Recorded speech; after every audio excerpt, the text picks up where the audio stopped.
పూర్తి వివరాలకు చదవండి రేపటి అక్షర శిల్పం దినపత్రికలో.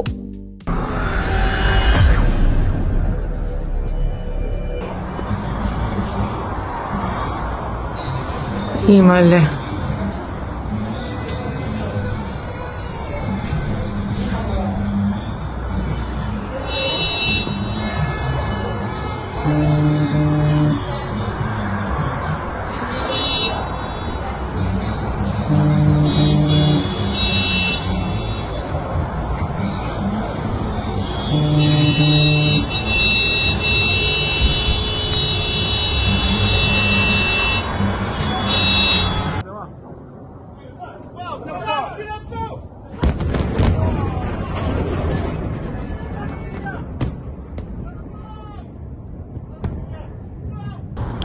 ఇరాన్పై ఇజ్రాయెల్ భీకర దాడులు, భారీగా ఆస్తి నష్టం.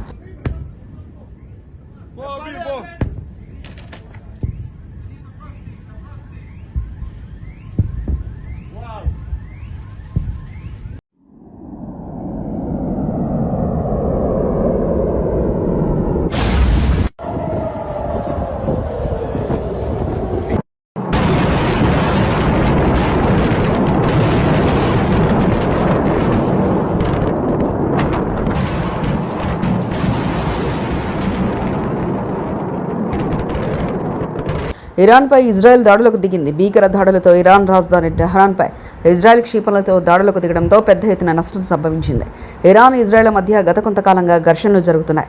దీంతో ప్రపంచ దేశాల హెచ్చరికలను ఏమాత్రం ఖాతరు చేయకుండా ఇరాన్పై ఇజ్రాయెల్ ఆపరేషన్ రైజింగ్ లైన్ను ప్రారంభించింది. ఈ దాడుల్లో ఇరాన్ పారామిలిటరీ రెవల్యూషనరీ గార్డ్ చీఫ్తో పాటు మరికొందరు మరణించినట్లుగా తెలిసింది. ఈ దాడిని తాము రక్షించుకునేందుకు జరిపామని ఇజ్రాయెల్ దాడులు జరిపింది. డ్రోన్లతో పాటు క్షిపణులతో ఇరాన్లో ఉన్న అణుస్థావరాలు, సైనిక శిబిరాలపై దాడులు నిర్వహించింది. అయితే టెహ్రాన్లో జరిపిన ఇజ్రాయెల్ దాడుల్లో మేనేజర్ జనరల్ హుస్సేన్ సలామే మరణించారని అంతర్జాతీయ మీడియా కథనాలు ప్రచురించాయి. If you take out Saddam's regime, I guarantee you that it will have enormous positive reverberations on the region. And I think that people sitting right next door in Iran, young people, and many others will say, the time of such regimes, of such despots, is gone.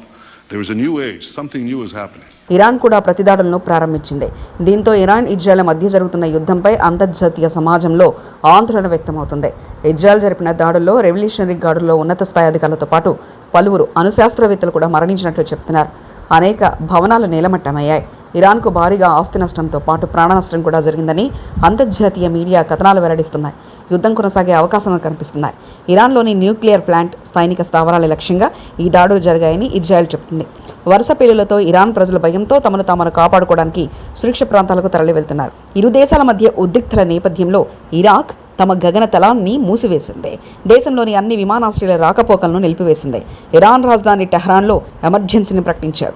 తమను నాశనం చేయడం కోసం అణ్వాయుధాలు ready చేస్తున్న ఇరాన్పై దాడులు చేయడం మినహా తమకు మరొక మార్గం లేదని ఇజ్రాయెల్ చెబుతుంది. అయితే యుద్ధం ప్రభావం ప్రపంచ మార్కెట్లపై పడనున్నాయి. ముఖ్యంగా పెట్రోల్, డీజిల్ ధరలపై ప్రభావం చూపనున్నాయి.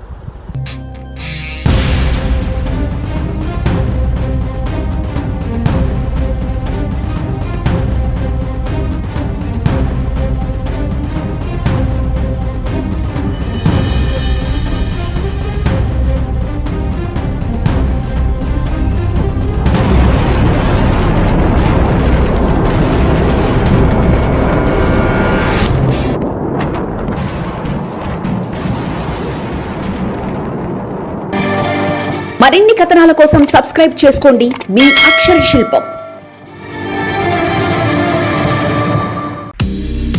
పూర్తి వివరాలకు చదవండి రేపటి అక్షర శిల్పం దినపత్రికలో.